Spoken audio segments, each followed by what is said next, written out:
Buenos días, mi nombre es David Hernández Pérez, soy alumno de la Universidad Virtual CNCI, mi matrícula AL078426.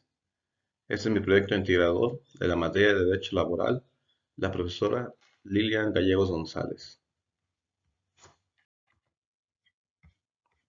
Vamos a contestar unas preguntas que nos piden, retomando lo que se vio en el módulo 4. Primera pregunta, y dice, ¿cuál es el fundamento jurídico del sindicato y cómo lo define la Ley Federal del Trabajo? Bueno, el fundamento jurídico es el artículo 365 de la Ley Federal del Trabajo y lo define como una asociación de trabajadores o patrones que fue constituida para el estudio, el mejoramiento y la defensa de sus respectivos intereses. Nuestra pregunta 2 dice, ¿cuáles son los requisitos legales que deben atenderse para la constitución de un sindicato? Bueno, para la creación y registro de un sindicato de forma jurídica y legal, se debe pasar por un proceso de constitución y registro que está regulado por los artículos 364 y 365 de la Ley Federal del Trabajo. Los requisitos, en primera, es que debe ser formado por 20 trabajadores en servicio activo como mínimo, y el sindicato debe de constar por escrito en un acta de asamblea, en la cual se dictan las reglas internas, el nombre del grupo y su directiva. Una vez finalizado el proceso, será necesario registrar el sindicato ante la Secretaría del Trabajo y Protección Social o ante las juntas de conciliación y arbitraje. Y dice, ¿qué beneficios y obligaciones tienen los trabajadores que pertenecen a un sindicato? Bueno, los beneficios principalmente tienen un contrato colectivo. Este contrato es celebrado entre el sindicato y la generalidad de los patrones, es decir, todos los patrones, con el fin de que los empleados integrantes del sindicato tengan prestaciones laborales mejores que los trabajadores no sindicalizados, como son el incremento al salario, más vacaciones, bonos de despensa o seguros de vida. Y también poseen otros derechos, como entradas a parques recreativos, precios preferenciales en ciertos comercios, etc. Sus obligaciones no están expresamente señaladas por la ley, pero se puede decir que en sí son dos cuestiones esenciales. La primera es asistir a las asambleas y la segunda sería cumplir el pago de cuotas sindicales. ¿A qué se le llama huelga y qué objetivos persigue?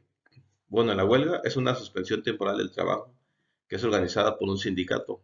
Esto es cuando los empleados cesan sus labores para exigir sus derechos conforme a la ley y esta no cuenta con un tiempo legal predeterminado. El objetivo persigue un objetivo general que se enfoca en garantizar condiciones de trabajo justas de acuerdo a la situación en la que se encuentra el empleado.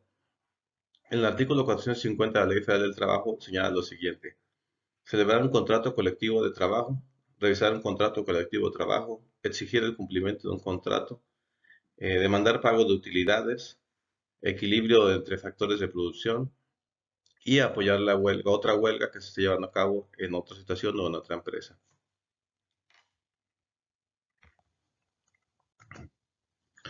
¿Qué requisitos debe cumplir una huelga para que surta efectos legales?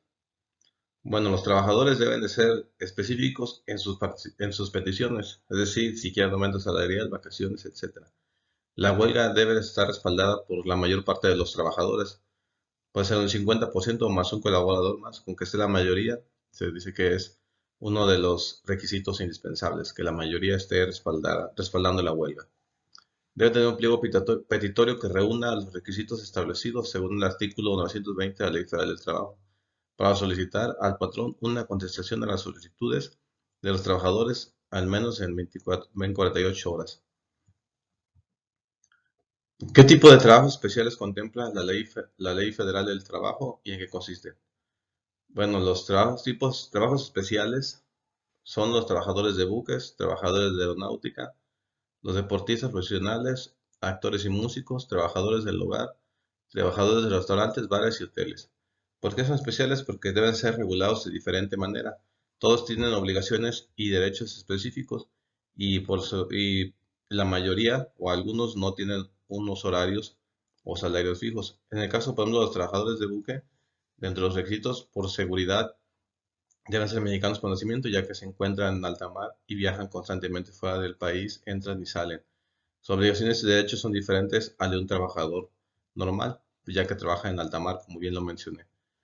En los trabajadores de aeronáutica, Sus requisitos son similares a los de buques, ambos en temas de seguridad y soberanía nacional, ya que salen constantemente del país.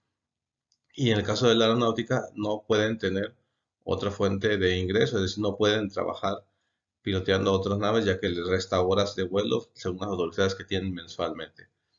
En los deportistas profesionales, tienen contratos de trabajo indeterminados o temporales. En los actores o músicos no tienen horario establecido, no tienen descansos, ni se menciona en la ley sus vacaciones. En los trabajos del hogar no se hace una actividad productiva, pero sí útil, y tiene las mínimas prestaciones, debe ser alimentado por el patrón es responsable de proporcionar los utensilios necesarios.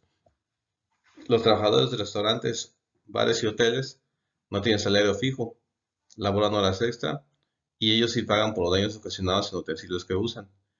Los de restaurantes, bares y hoteles no han sido actualizaciones de las leyes laborales desde 1988. Y por último, ¿cuáles son las autoridades laborales que existen en México y de qué se encarga cada una? Tenemos 4 autoridades laborales.